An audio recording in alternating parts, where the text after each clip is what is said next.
نحمده ونصلي على رسوله الكريم أما بعد أعوذ بالله من الشيطان الرجيم بسم الله الرحمن الرحيم সর্বপ্রথম লক্ষ কোটি কর্মসূচি আলোচনা করছি জাতীয় পার্টির সুমহান প্রতিষ্ঠাতা আমাদের 18 বর্ষের বিশ্ব বিভাগের শাহ হাজার ফরিদপুরি কুদুস আসিফ ইসলাম সাহেবের প্রতিগুরুত্ব ভগবান গত বছর আজ করছি বিশ্বরী হাজার ফরিদপুরি আধ্যাত্মিক উত্তরাধিকার আলহাজ খাজা মিয়াজার মাদি সাহেবের প্রতিগুরুত্ব ভগবানকে গত বছর আজ করছি বিশ্বরী হাজার ফরিদপুরি আধ্যাত্মিক উত্তরাধিকার হিজবুল্লাহ ইমাম জাতীয় পার্টির মাননীয় চেয়ারম্যান আলহাজ খাজা মোস্তফা মিয়াজার মাদি সাহেবের প্রতিগুরুত্ব ভগবান গত বছর আজ করছি হাজার 50,000 জন্মদিন সাহেবের প্রতিগুরুত্ব ভগবানকে আজকে একই সাথে আমার ভালোবাসা ও শ্রদ্ধা নিবেদন করছি খাজা পরিবারের সকল সদস্যবৃন্দের প্রতি আমার স্নেহ আমার ভালোবাসা। আজকের উপস্থিত জাতীয় পার্টির মূল দল, জাতীয় পার্টি ছাত্র ফ্রন্ট, জাতীয় পার্টি যুব ফ্রন্ট, জাতীয় পার্টি যুব স্বেচ্ছাসেবক ফ্রন্ট, জাতীয় পার্টি স্বেচ্ছাসেবক ফ্রন্ট, জাতীয় পার্টি নির্বাচন ফ্রন্ট, জাতীয় পার্টি বাস্তুহারা ফ্রন্ট, জাতীয় পার্টি মৎস্যজীবী ফ্রন্ট, জাতীয় পার্টি কৃষক ফ্রন্ট, জাতীয় পার্টি শ্রমিক ফ্রন্ট এবং জাতীয় পার্টি অন্যান্য সকল সহযোগী সংগঠন সমূহের সদস্য একই সাথে জাতীয় পার্টি ছাত্রী ফ্রন্ট, জাতীয় পার্টি মহিলা ফ্রন্ট এবং আজকে আমাদের সম্মানিত উপস্থিতি আমাদের সাতক্ষীরা ইউনিয়নের ঝালকাঠি জেলার ব্রাহ্মণবাড়িয়া পৌরসভা, নেত্রকোনা পৌরসভা সদর থানা, গৌরীপুর পৌরসভা, জয়পুরহাট পৌরসভা, শিবঝুলি ইউনিয়ন, চৌগাছা যশোর, চাঁপাইনবাবগঞ্জ পৌরসভা, চাঁদপুর পৌরসভা, গোপালগঞ্জ পৌরসভা সদর থানা, কালকিনি পৌরসভা, মাদারীপুর, মানিকগঞ্জ পৌরসভা মানিকগঞ্জ জেলা, সুলতানপুর ইউনিয়ন, রাজবাড়ী, তালমা ইউনিয়ন, নবকান্দা, ফরিদপুর, মুন্সিগঞ্জ পৌরসভা সদর উপজেলা মুন্সিগঞ্জ, সিরাজগঞ্জ পৌরসভা এবং আমাদের দিনাজপুর জেলা থেকে আমাদের একটি পৌরসভা সংযুক্ত হয়েছে, আমি এখানে উল্লেখ করছি। একই সাথে আমাদের 5 নম্বর ওয়ার্ড কর্ণফুলী থানা চট্টগ্রাম মহানগর, কালীগঞ্জ পৌরসভা ঝিনাইদহ, 33 নম্বর ওয়ার্ড বংশাল থানা ঢাকা মহানগর দক্ষিণ, পঞ্চগড় পৌরসভা পঞ্চগড় জেলায়, বেতাগা ইউনিয়ন বাগেরহাট, কলকোপা ইউনিয়ন নবাবগঞ্জ ঢাকা জেলার আওতায়, নরসিংদী জেলার বেলাব উপজেলা এবং এখানে প্রায় অনেকগুলি ইউনিয়নে আমি জানতে পেরেছি যে উপস্থিত আছেন। কোয়ালগাছা ইউনিয়ন বরুড়া কুমিল্লা, 13 নম্বর ওয়ার্ড কোতোয়ালি থানা রংপুর মহানগর, গঙ্গাচড়া ইউনিয়ন গঙ্গাচড়া উপজেলা রংপুর, কামারপুকুর ইউনিয়ন সৈয়দপুর উপজেলা নীলফামারী, লাঞ্চুগাই কামারপুর, রাঙ্গামাটি পৌরসভা রাঙ্গামাটি পার্বত্য জেলা, উত্তরা ইউনিয়ন ভালুকা। সকলের উদ্দেশ্যে আমার ভালোবাসা, আমার সালাম, আসসালামু আলাইকুম ওয়া রাহমাতুল্লাহি ওয়া বারাকাতুহু। আমি সর্বপ্রথম আপনাদেরকে ধন্যবাদ জানাতে চাই, কৃতজ্ঞতা জ্ঞাপন করতে চাই। বিশেষ করে 20 সেপ্টেম্বর থেকে আজকে 30 অক্টোবর আরো একদিন বাকি আছে আমাদের এই সেন্ট্রাল কমিটির প্রস্তুতি কর্মসূচির মাধ্যমে ইউনিয়ন ব্যাপী দেশব্যাপী সকল পৌরসভা, সকল ইউনিয়ন, 4,554টি ইউনিয়ন, 330টি পৌরসভা, 12টি মহানগরের ভিতরে প্রতিটি মহানগর ওয়ার্ড, প্রায় 465টি মহানগরের ওয়ার্ড, অর্থাৎ প্রায় 5,500 যে মিটিং এর মতো আমরা ইতিমধ্যে অনুষ্ঠিত করেছি। আজকেই আমাদের প্রায় 30টির মতো ইউনিয়ন এবং পৌরসভা একসাথে দেশব্যাপী একসময় আমরা উপস্থিত হতে পেরেছি। আমি আপনাদেরকে অন্তরন্তঃস্থল থেকে কৃতজ্ঞতা জানাই। এবং ইতিমধ্যে অনেক জেলা সভাপতিগণ এবং সহযোগী সংগঠনের সর্বোচ্চ সহযোগিতায়, বিশেষ করে আমাদের মা বোনদের যে অবদান, এটা আসলে অবিস্মরণীয়। বিশেষ করে যাদের বাড়ি ছাত্রী ফ্রন্ট এবং মহিলা ফ্রন্ট আমাদের দেশব্যাপী সবার থেকে যেভাবে মানুষ প্রশংসা করেছে, একদম রাষ্ট্রের শীর্ষ পর্যায় থেকে শুরু করে একদম গ্রামের একদম তৃণমূল পর্যায়ে যারা নেতা কর্মী যারা রয়েছে তারা যেভাবে কাজ করেছে, এটা সার্বজনীন। বিশেষ করে গতকাল আপনি দেখেছেন আমাদের মহাসচিব একটি গণমাধ্যমে তিনি উপস্থিত হয়ে জাতীয় পার্টির কথাগুলো তুলে ধরেছেন এবং কয়েকটি গুরুত্বপূর্ণ কথাই তুলে ধরেছেন। বিশেষ করে আমাদের কোন একটি বক্তা জাতীয় পার্টি, বিশেষ করে আমাদের প্রতিনিধি হিসাবে জাতীয় পার্টির মহাসচিব, সম্মানিত মহাসচিব শামীম সাহেব আমাদের এবং বিশেষ করে ভাইজানের দিক নির্দেশনামূলক বক্তব্যগুলো গণমাধ্যমের সামনে, জাতির সামনে উত্থাপন করেন। এবং সেখানে উনি কয়েকটা কথা, আমি যে বক্তব্যগুলো আমি আপনাদের সামনে প্রদান করছি, আপনারা অনেকেই জানেন যে এখন পর্যন্ত আমি অত বেশি আমি রাজনৈতিক কোনো অংশটা আমি জানি, কারণ বর্তমানে যে রাজনৈতিক বর্তমানে যে সংস্কৃতি আছে আর যে ধরনের কথাবার্তা বলা হয়, যে ধরনের প্রতিহিংসা পরায়ণ রাজনীতি বাংলাদেশে বিরাজ করছে, আমার একটাই কথা ছিল যে প্রচারের আগে এখন যতটুকু প্রচার করেছি আপনারা এতটুকু শিওর থাকতে পারেন, এর থেকে আরো 100 থেকে 1000 গুণ বেশি প্রচার প্রসার আমাদের আগামী দিনে করার জন্য সেই কাঠামো আমরা ইতিমধ্যে তৈরি করছি, সেই কাঠামো আমরা ইতিমধ্যে নির্মাণ করছি। যেভাবে সামাজিক যোগাযোগ মাধ্যমে কাজ করতে হবে, যেভাবে প্রিন্ট মিডিয়াতে কাজ করতে হবে, যেভাবে ডিজিটাল মিডিয়াতে কাজ করতে হবে, যেভাবে গণমাধ্যমে কাজ করতে হবে, একই সাথে আন্তর্জাতিক গণমাধ্যম থেকে শুরু করে কূটনৈতিক মহল, কলেজ, ইউনিভার্সিটি, বিশ্ববিদ্যালয়, সকল শ্রেণী পেশার দিন মজুরি থেকে শুরু করে সুশীল সমাজের ব্যক্তি বিশেষ সকল শ্রেণী পেশার মানুষের কাছে আমাদের ছুটে যেতে হবে। এই পবিত্র গোলাপ ফুল আমি মনে করি বাংলাদেশের সব থেকে শান্তি, প্রেমে আবদ্ধ, আদর্শিক একটি প্রতীক হচ্ছে আমাদের এই পবিত্র গোলাপ ফুল। এবং এই গোলাপ ফুলের সুবাস পৌঁছে দেওয়ার লক্ষ্যে বাংলাদেশে একটি সত্যিকার অর্থে একটি সমতার উপর ভিত্তি করে, একটি ইনসাফ ভিত্তিক, একটি ন্যায় ভিত্তিক, একটি আদর্শিক, একটি মানবিক, যেখানে মানবাধিকার সুরক্ষিত করা হবে, যেখানে মানবিক মূল্যবোধ গুলোকে সুরক্ষিত করা হবে, যেখানে সামাজিক ন্যায় বিচার, সামাজিক সুবিচার প্রতিষ্ঠিত হবে, যেখানে বিবাদ বিচার ব্যবস্থাপনায় কোন ধরনের পক্ষপাত কোনো অবস্থান থাকবে না, যেখানে দখলদারিত্ব থাকবে না, যেখানে পেশি শক্তি প্রয়োগ করা হবে না, যেখানে গণমাধ্যম কোন ব্যক্তি বিশেষে বা কোন দলের রেসপন্সার হিসাবে কাজ করবে না, সেরকম একটি রাষ্ট্র কাঠামো আমরা সত্যিকার অর্থে দেখতে চাই। এমন একটি আমরা দেশ চাই না যেখানে মানুষ 3 বেলা ঠিক করে ভাত খেতে পারবে না। এমন একটি দেশ আমরা দেখতে চাই না যেখানে মানুষ বেকারত্বে হাহাকারে ভুগবে।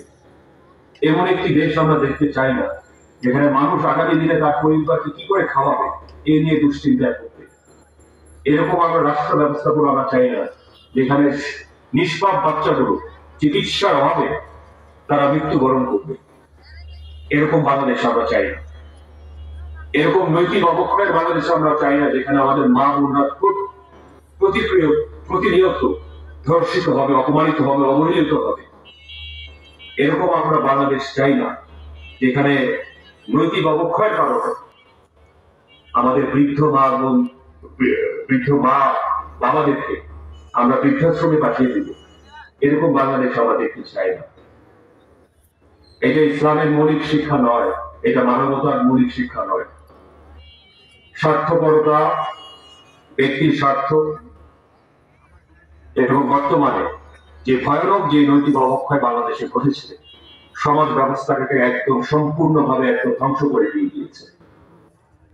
পথে ঘাটে দুর্নীতি, মানবাসক্ত, মিথ্যা মামলা, মানুষের উপরে জুলুম, অত্যাচার, ভয়ঙ্কর দুর্নীতি, এখান থেকে বেরিয়ে আসতে বলে সত্যিকার অর্থে যদি আমরা একটি সমৃদ্ধশালী বাংলাদেশ আমরা বুঝতে চাই, যেখানে সব শ্রেণী পেশার মানুষ, হিন্দু, বৌদ্ধ, খ্রিস্টান, মুসলমান, নানা ধরনের, নানা ধর্ম বর্ণ নির্বিশেষে, ভিন্ন রাজনৈতিক দলের মানুষও মত বিমতের ভিন্নতা থাকলো, আকিদাগত ভিন্নতা থাকলো, সম্মানের সহিত সৌহার্দ্যপূর্ণ একটি সম্পর্ক বজায় রাখবে। এরকম একটি সমাজ ব্যবস্থা, এরকম একটি রাষ্ট্র ব্যবস্থা, এরকম একটি রাজনৈতিক সংস্কৃতি আমরা বাংলাদেশে প্রতিষ্ঠিত করতে চাই। এরকম একটি বাংলাদেশের রাজনীতি আমরা দেখতে চাই। আজকে তরুণ প্রজন্মের একজন সদস্য হিসাবে আমি ব্যক্তিগতভাবে আসলে সত্যিকার অর্থে আমি হতাশ। যেই বাংলাদেশকে আমরা দেখতে চেয়েছিলাম, যেই স্বপ্ন খাজা এনায়েতপুরী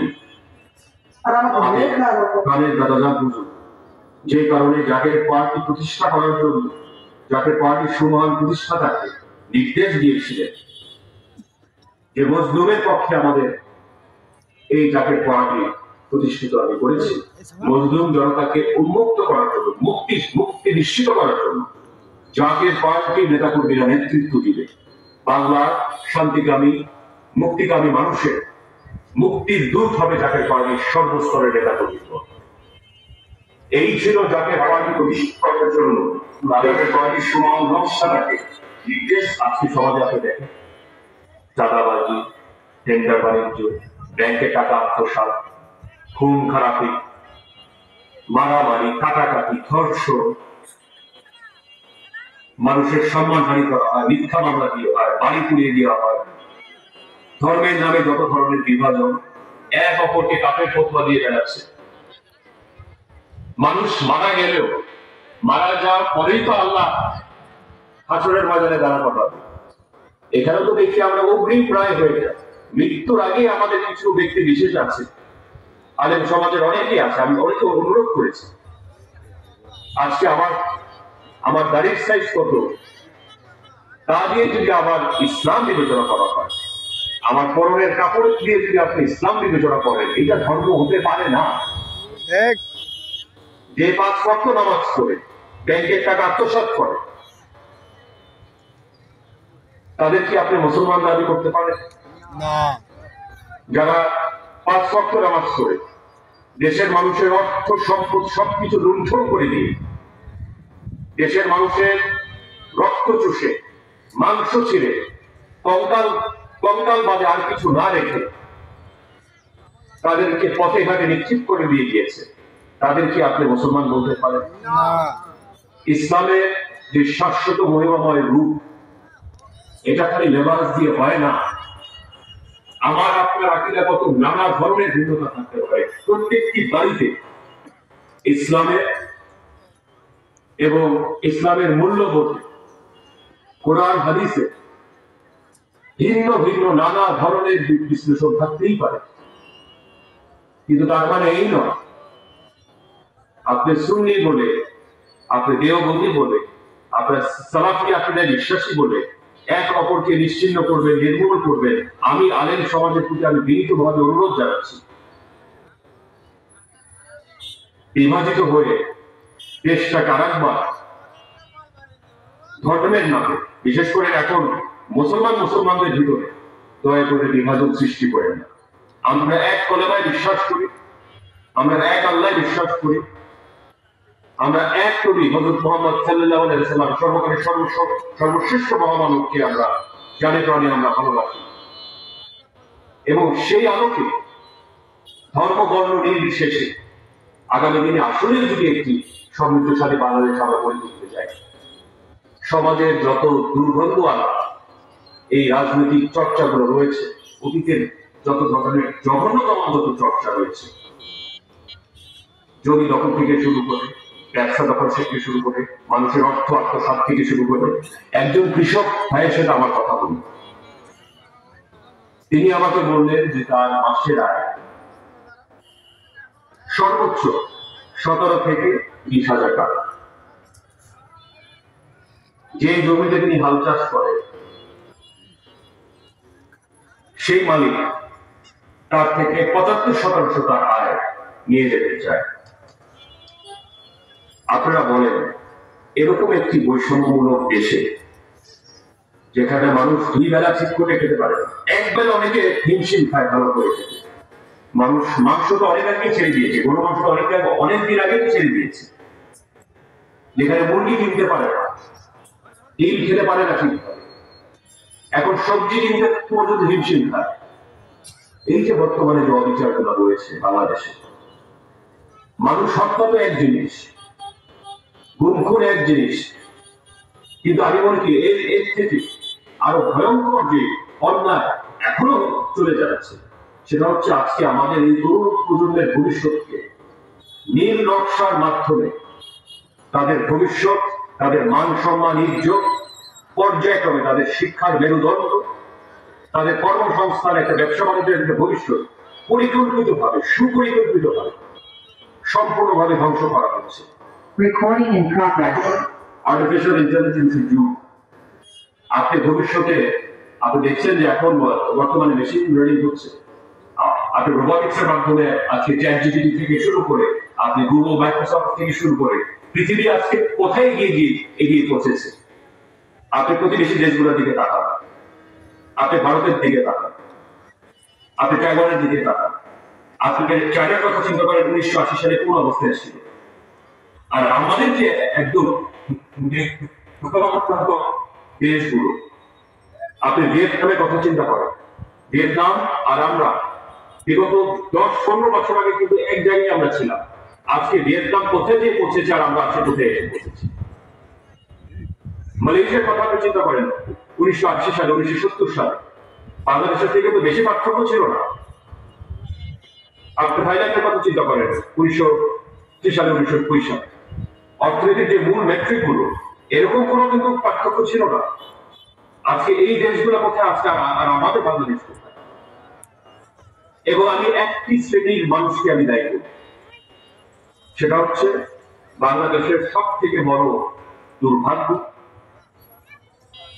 আমি মনে করি, যে কারণে আমি মনে করি আমরা অনেক ক্ষেত্রে আমরা কপাল একটা জাতি। আল্লাহ রাব্বুল আলামিন এই দেশকে সব দিয়েছে, মেধাবী মানুষ, সৎ মানুষ দিয়েছে, দক্ষ মানুষ দিয়েছে, যারা সততায় বিশ্বাস করে, তারা ন্যায়সঙ্গত আচরণ করতে বিশ্বাস করে, আসলে একটি ন্যায় ভিত্তিক একটি আদর্শিক রাষ্ট্র গঠন করতে বিশ্বাস করে। কিন্তু এই শাসক গোষ্ঠী, এরা কোনো দলের নয়, এরা ক্ষমতার স্বার্থে তাদের পোশাক যে কোনো সময় তারা পরিবর্তন করতে পারে। এই শাসক গোষ্ঠী বাংলাদেশকে 54 বছর ধরে তার স্বপ্ন, মুক্তিযুদ্ধের চেতনা, সমতা, সমাজতন্ত্র, গণতন্ত্রের মূল স্তম্ভগুলো, ন্যায় বিচার, সুবিচার, মানবিক মর্যাদা, অর্থাৎ স্বাধীনতার প্রত্যেকটি স্তম্ভকে সুপরিকল্পিতভাবে এই শাসক গোষ্ঠী বারবার হত্যা করেছে। আইয়ুব খানের আমলে এই 22 পরিবার ছিল, এখন এই 222 পরিবার। একইভাবে লুণ্ঠন চলছে, একইভাবে তারা আধিপত্য বিস্তার করছে। ক্ষমতার পালাবদল হয়, কিন্তু মালিকানার কোনো পালাবদল হয় না। ওই শাসক গোষ্ঠী এককভাবে চলে যায়, এই শাসক গোষ্ঠী এককভাবেই দেশটাকে নিয়ন্ত্রণ করে যাচ্ছে। আমাদের খালি প্রতিবাদ নয়, আমাদের প্রতিরোধ গড়ে তুলতে হবে। আজকের থেকে আগামীকাল আপনারা জানেন যে আমাদের আনুষ্ঠানিক কর্মসূচি 31 অক্টোবর সমাপ্ত হতে যাচ্ছে, এবং আমি মনে করি খালি সফল নয়, ব্যাপকভাবে আমাদের এই কর্মসূচি সফল হয়েছে। কোটি কোটি মানুষ যাকে পয়েন্টের আদর্শ, উদ্দেশ্য জানতে পেরেছে, বুঝতে পেরেছে, যাকে পয়েন্ট শক্তি উপলব্ধি করতে পেরেছে। কিন্তু এটা আমাদের শেষ নয়, এটা আমাদের শুরু। ফেব্রুয়ারিতে, আগামী 2026 সালে ফেব্রুয়ারিতে নির্বাচন হোক বা না হোক, আমরা তো 1 বছরের জন্য, 4 মাসের জন্য, 5 বছরের জন্য খালি প্রস্তুতি নিচ্ছি না। আপনারা জানেন বাংলাদেশের নির্বাচনের প্রক্রিয়া হয়, এটা নতুন করে বলার কিছু নাই। এটা নির্বাচনের নামে 54 বছরের তামাশার প্রহসন মজা কিচ্ছু হয়নি। যার টাকা আছে, যার পেশি শক্তি আছে, যার ক্ষমতা আছে, যার রাষ্ট্রযন্ত্র নিয়ন্ত্রণ করার ক্ষমতা রয়েছে, যার বিচার ব্যবস্থাপনা নিয়ন্ত্রণ করার ক্ষমতা রয়েছে, সে নির্বাচিত হয়েছে। এটা কি গণতন্ত্র বলতে পারেন আপনি? না। সমাজে একজন শিক্ষিত, সুশিক্ষিত একজন মানুষ, যার হয়তো সেই পরিমাণে অর্থ নেই, তার কি নির্বাচিত হওয়ার অধিকার নেই? টাকার মাধ্যমে যদি আপনি গণতন্ত্র প্রতিষ্ঠিত হয়, এই গণতন্ত্র তো গণতন্ত্র নয়। তো তাই আমি জাতীয় পার্টি নেতাকর্মীদের কাছে আমি অনুরোধ করব, প্রশাসনের যে নির্বাচনগুলো বাংলাদেশে হয়েছে, কয়েকটি পরিবারের দ্বারা দেশটাকে যেভাবে সম্পূর্ণভাবে নিয়ন্ত্রণ করা হয়েছে, এর থেকে যদি দেশ বের হতে না পারে, আমি কাউকে কটাক্ষ করছি না, এটা আমাদের ইতিহাসের মধ্যেও নেই, কিন্তু আমি সত্য কথা যেটা ন্যায্যতার পক্ষে অবস্থান, সেই জায়গায় আমরা অটুট থাকবো, আমরা অটুট ছিলাম, এবং অটুট থাকা ছাড়া জাতীয় পার্টি নেতাকর্মীরা আর অন্য কোনো অবস্থান থাকতে পারে না।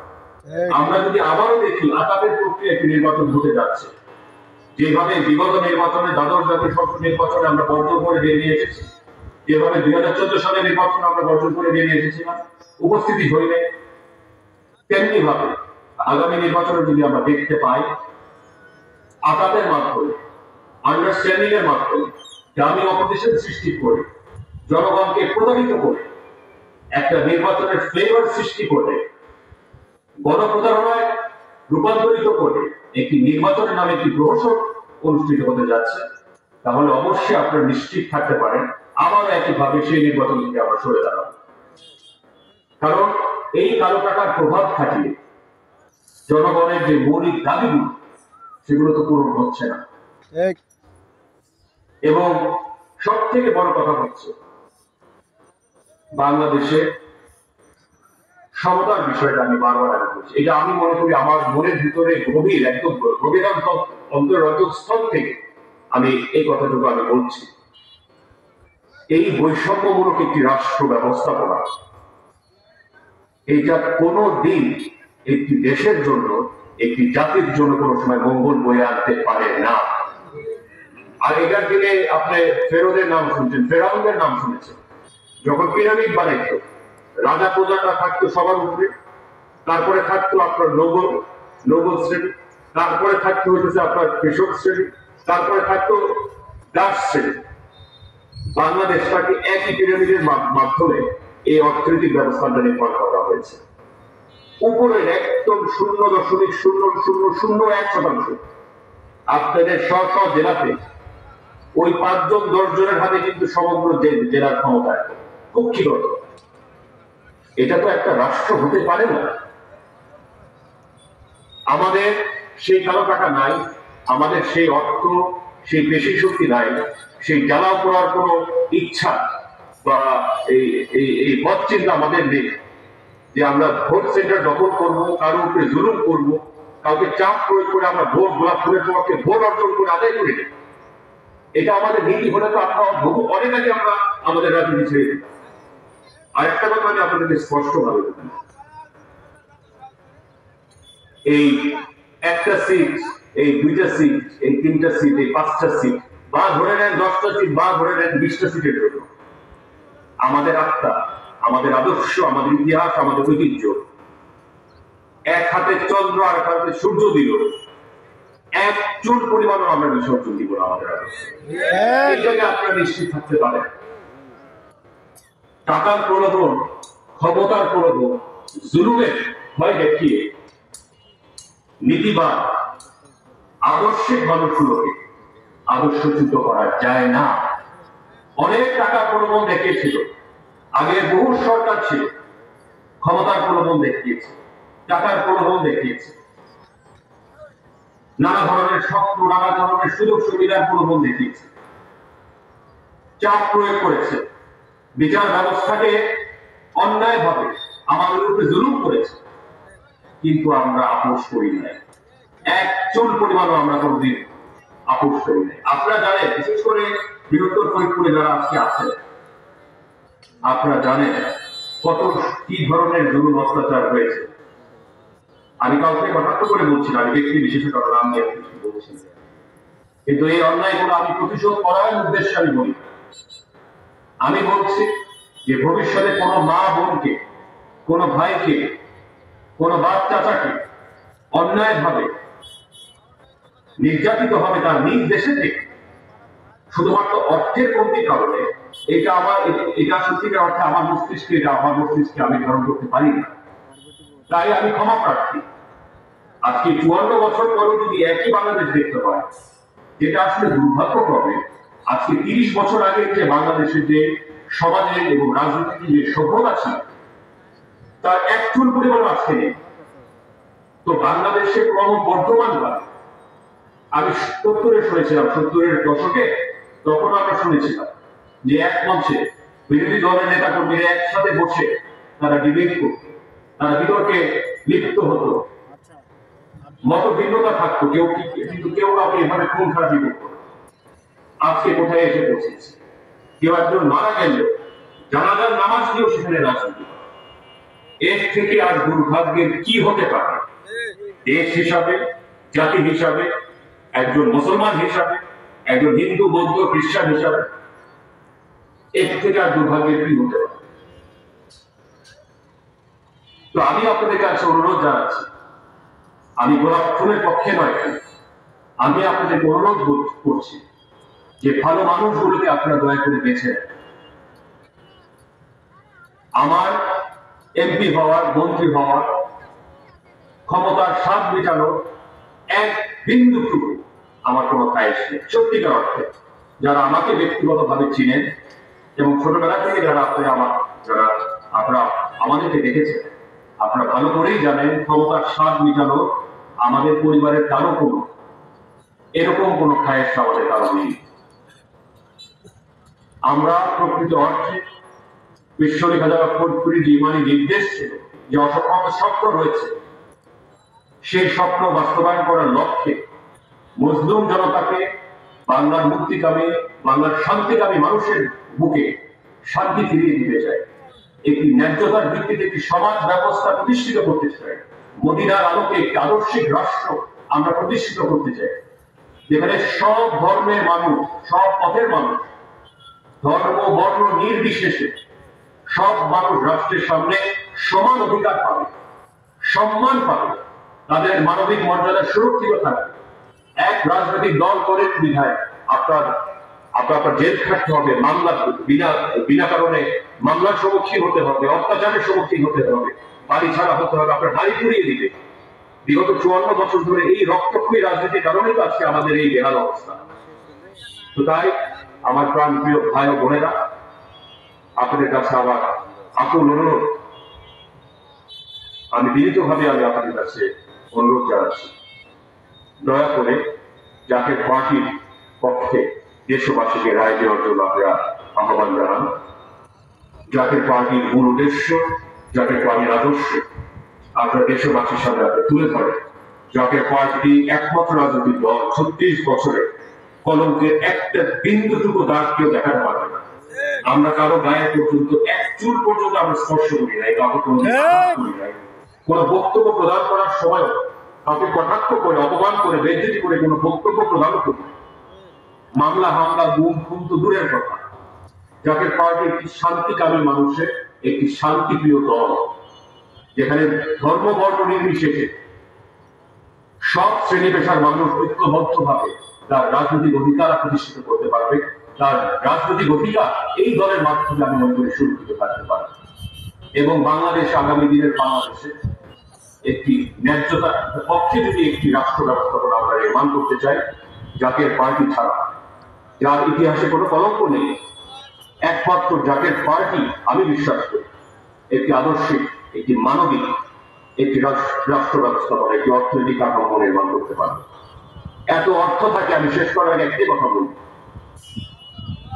8 লক্ষ 9 লক্ষ কোটি টাকার বাজেট, 12-13 হাজার কোটি টাকা করে প্রতি জেলায় বরাদ্দ দেবে। আপনারাই চিন্তা করেন, প্রতি অর্থ বছরে 12 মাসে যদি 12,000 কোটি টাকা পাওয়া একটা জেলা, এই দেশের দায়িত্বটা কি করে থাকে আপনারা বিবেচনা করে দেন। এখানে ক্ষুধার্ত মানুষ কি করে থাকে আপনারা বিবেচনা করে দেন। এখানে বাড়ি ছাড়া মানুষ কিভাবে থাকে আপনারা বিবেচনা করে দেন। এখানে মানুষ নিরাপত্তাহীনতায় কেন ভুগবে, এটা আপনারা একটা বার বিবেকে দিয়ে প্রশ্ন করে দেন। তাই আমরা যদি দায়িত্ব না নিই, আমরা যদি না এগিয়ে আসি, এই মজলুম জনতাকে কে মুক্ত করবে, এটা আমার প্রশ্ন। আমি আমার জাতীয় পার্টির কথা বলে এখানে বলছি না, আমি আপনাদেরকে বলছি যে ভালো মানুষ দরকার। অতীতে এই বস্তা পচা রাজনীতি সংস্কৃতি আমাদের তরুণ প্রজন্মকে সত্যিকার অর্থে খালি হতাশ করে, রাজনীতি থেকে সত্যিকার অর্থে বিমুখ করে দিয়েছে। রক্তটা থেকে গুম খুন অত্যাচার নানা ধরনের নির্বিচারে যত ধরনের জুলুম আমরা দেখেছি, চোখে সরজমিনে আমি দেখেছি, এটা কোন সভ্য সমাজের সাথে সামঞ্জস্য হতে পারে না। আমি আপনাদেরকে আবার অনুরোধ জানাচ্ছি, দয়া করে এই সেন্ট্রাল কমিটিগুলো যেটা আমাদের আদর্শের প্রচারের মূল কেন্দ্রবিন্দু হয়ে দাঁড়াবে, যত বিকেন্দ্রীকরণ করতে পারবো পয়েন্টকে, তত আমি মনে করি আমাদের তৃণমূলই আমাদের শক্তি। এবং যতদিন আমরা মানুষের দ্বারে দ্বারে আমরা যেতে পারবো, যত তাড়াতাড়ি আমরা যেতে পারবো, তত তাড়াতাড়ি আমি মনে করি আমাদের এই মহান স্বপ্ন আমরা বাস্তবায়িত করতে পারবো। আমি আমার বক্তব্য শেষ করার আগে আমি আপনাদের সকলের দীর্ঘ হায়াত এবং সুস্বাস্থ্য কামনা করছি। আপনাদের স্বজনদের, আপনাদের পরিবারের, আপনাদের সকলের দৈনন্দিন জীবনের সকল বাধা মুসিবত থেকে আল্লাহ রাব্বুল আলামিন যাতে আপনাদের মুক্ত করেন, সেই দোয়া আল্লাহ দরবারে কামনা করে জাতীয় পার্টির বিজয় আল্লাহ দরবারে ভিক্ষা চেয়ে আমি আমার বক্তব্য এখানে শেষ করছি। আসসালামু আলাইকুম ওয়া রাহমাতুল্লাহি ওয়া বারাকাতুহু। এবং অত্যন্ত গর্বিত, বিগত 45টি দিনে প্রায় 43টি দিনে জাতীয় পার্টি নেতা কর্মীরা, বহুদল সহযোগী সংগঠন, মহিলা ফ্রন্ট, ছাত্রীফ্রন্ট যেইভাবে একসাথে এক কাতারে যেভাবে ঝাঁপিয়ে পড়েছে, আমি আপনাদের কাছে চিরতরে আমি কৃতজ্ঞ। এবং মানুষ দেখতে পারে উপস্থিতি ছিল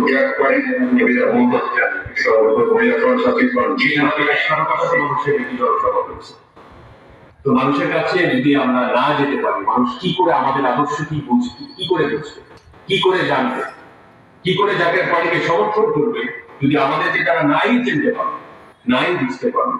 তো আমাদের কর্তব্য প্রতিটি বাড়িতে বাড়িতে যে আমাদের ছুটে যেতে হবে।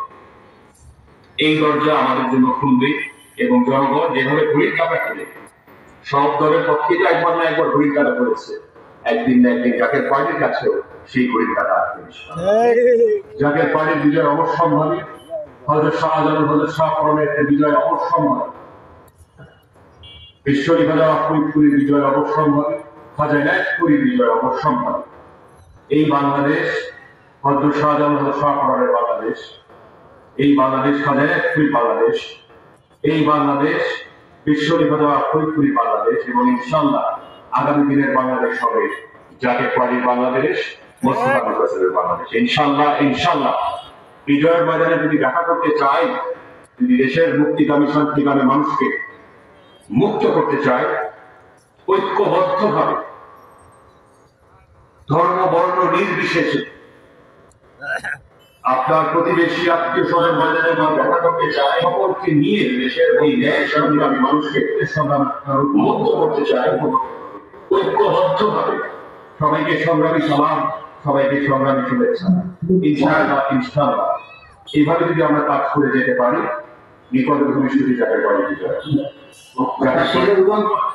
বিশ্ববিদ্যালয় আর্থিক সুবিধা যাকে পারে মাননীয় চেয়ারম্যান মোস্তফা কামাল ইনশাআল্লাহ ইনশাআল্লাহ খুব শিগগিরই আমি মনে করি ব্যাপক একটি কর্মসূচি ভাইজান ইতিমধ্যে গ্রহণ করতে যাচ্ছে, ঘোষণা করতে যাচ্ছে।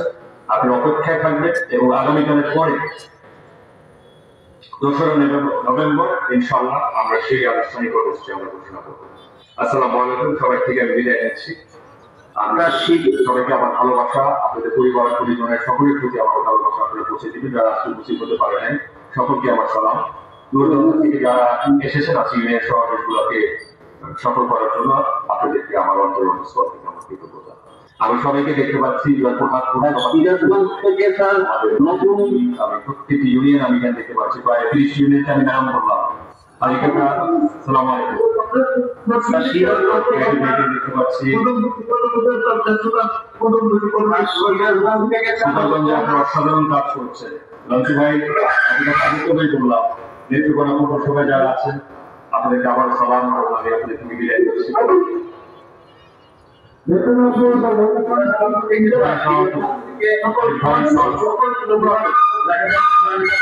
সালাম সবাইকে আমার ভালোবাসা। সবাই যারা আছে আপনাদেরকে আমার সালাম সবাইকে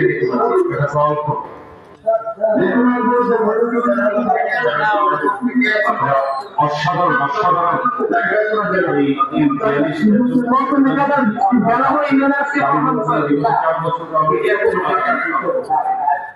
এই গতিটা দয়া করে ধরে রাখে এবং সামনে যে কর্মসূচিটা আসছে আরো বেগবান হয় কিন্তু আরো বেগবান আমি আপনার যদি অনুমতি দেয়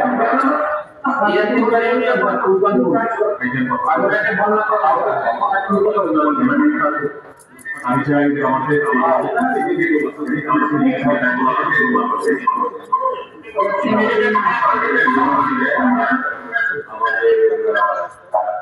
ফরিদপুর সাংগঠনিক জেলা 2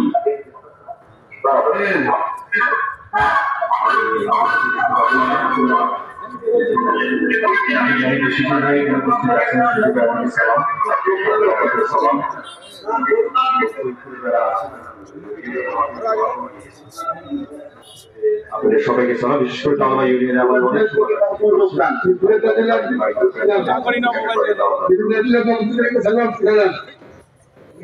আমি আপনাদের সবাই থেকে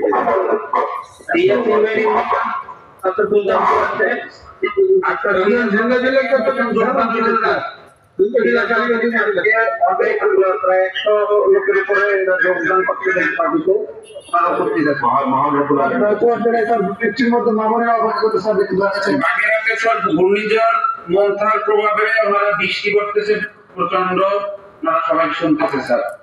আপনারা সবাই নিরাপদ স্থানে থাকেন।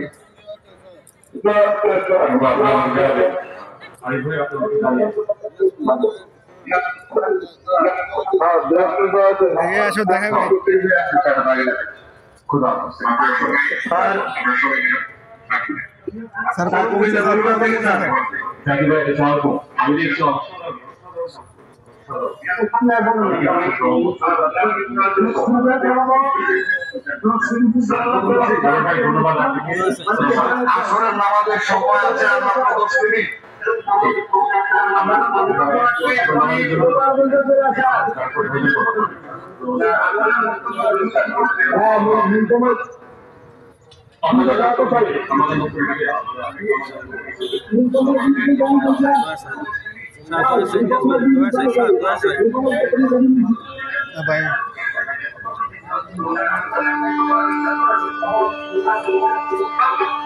Bye.